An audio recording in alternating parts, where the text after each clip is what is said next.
Now, this is actually a very interesting phenomenon because the traditional Muslims are actually not very far from traditional Jews or traditional Christians. Remember that Islam came out of the same soil as Judaism and Christianity.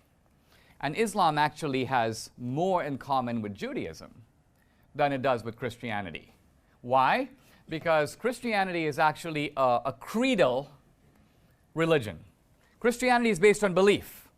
I accept Jesus Christ as my Lord and Savior. The acceptance, the will, is critical. Islam is a religion of law. So the Muslims don't really care whether the woman is modest. They just want her to wear the veil. What she's actually thinking in her head is of no consequence whatsoever. It is a matter of outward conformity to actual law. In that sense, Islam resembles the Old Testament.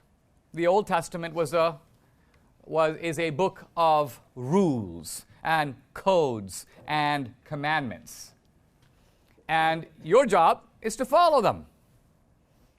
So traditional Islam is this way, and Sharia law is a product not of radical Islam.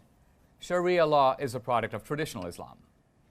And so all the ingredients of Sharia, even the ones we find somewhat shocking, you will generally find in ancient Judaism. They're very, very similar.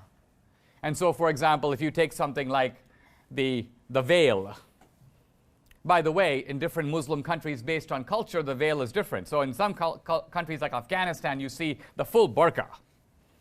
This is why Afghan women can't enter the Miss Universe contest. In any event, but other Muslim countries that might be quite radical, like Iran, women don't wear burqas. They just wear the headscarf. That's because Iranian culture is different. It's actually not an Arab culture, and it's always been less restrictive socially than, for example, Saudi Arabia or Afghanistan, for that matter.